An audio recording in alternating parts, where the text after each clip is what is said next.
Hi everyone, this is Lao Wan reporting for 华尔街前线.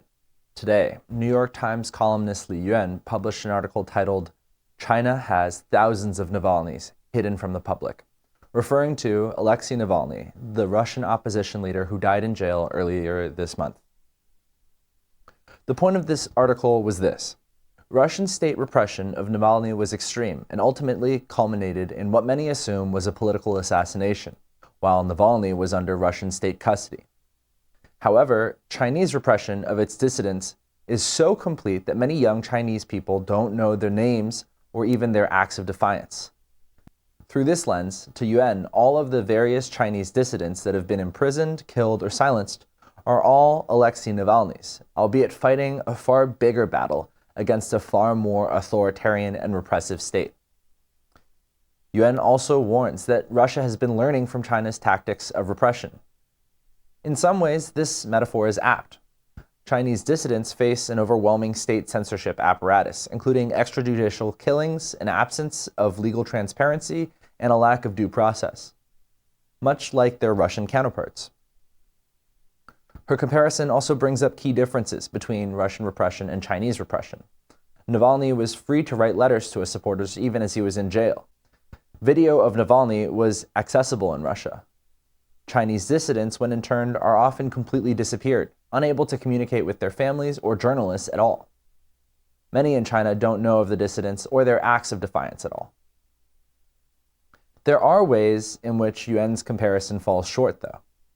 As a writer for the New York Times, an American publication, Yuan misses Navalny's origins within the Russian nationalist movement. Navalny also espoused nativist politics and pushed anti-immigration sentiment in Russia. Jade McGlynn, in an interview with Euronews, said that Navalny, quote, used to attend the Russian March, a very far-right nationalist group, generally behind the slogan of Russia for ethnic Russians. In 2003, Navalny also appeared in a clip dressed as a dentist and compared immigrants in Russia to cavities, saying, quote, "Everything in our way should be carefully but decisively removed through deportation." Navalny started gaining the attention of those outside of Russia in 2011, when he was profiled in The New Yorker as a lone crusader against Russian corruption.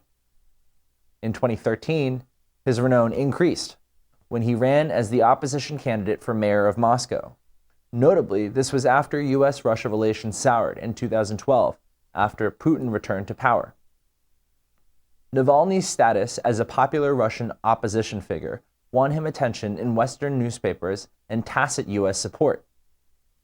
For example, a White House spokesperson expressed that the U.S. was, quote, deeply disappointed and concerned at Navalny's conviction on charges of embezzling from a state-owned enterprise. So why was Navalny allowed to be so publicly dissident?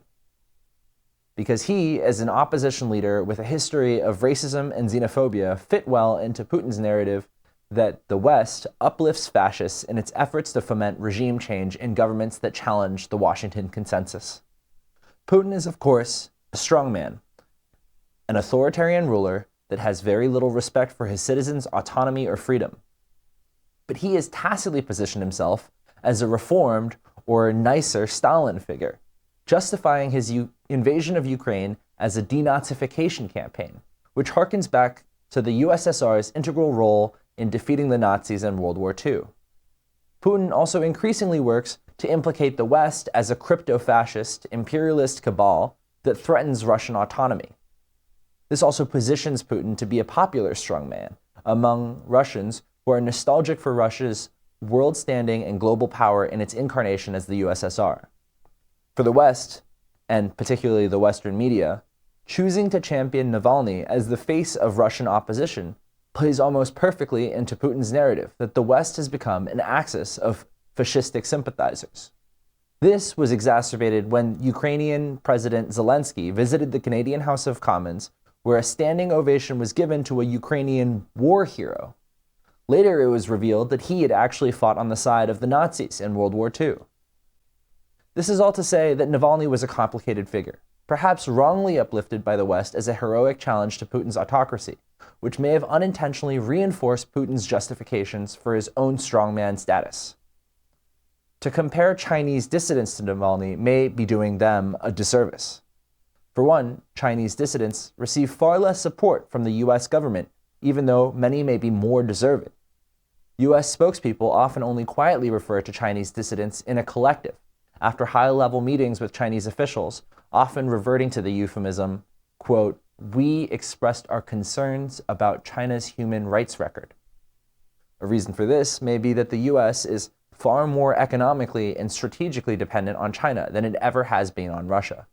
Another reason could be that in its cooperation with China on counterterrorism projects, the US is directly implicated in China's repression of its dissidents, specifically in the suppression and internment of Muslim Chinese dissidents. In her article, Yuan also referred to China's state censorship protocols that ban many Western social media and tech companies. This includes Facebook, Twitter, Instagram, Google, and YouTube. In China, this has created a flourishing of domestic Chinese alternatives to foreign social media counterparts. In Russia, this is not the case. Russia blocked Facebook and limited access to Twitter in 2022, but no homegrown replacements have yet surfaced. So to summarize my critique of Li Yuan's comparison of Chinese dissidents to Alexei Navalny, by positioning Chinese dissidents in a comparative position to Russian nationalists, Yuan may actually be helping the Chinese state justify its internment of dissenters. There are ways of challenging Chinese authoritarianism and the CCP without endorsing nationalists lionized by the West. In fact, to do that may be playing into a conventional binary that reinforces China's appeals to its own communist glory days. Thank you so much for tuning in. This is Lao Wan reporting for 华尔街前线. Please like and subscribe.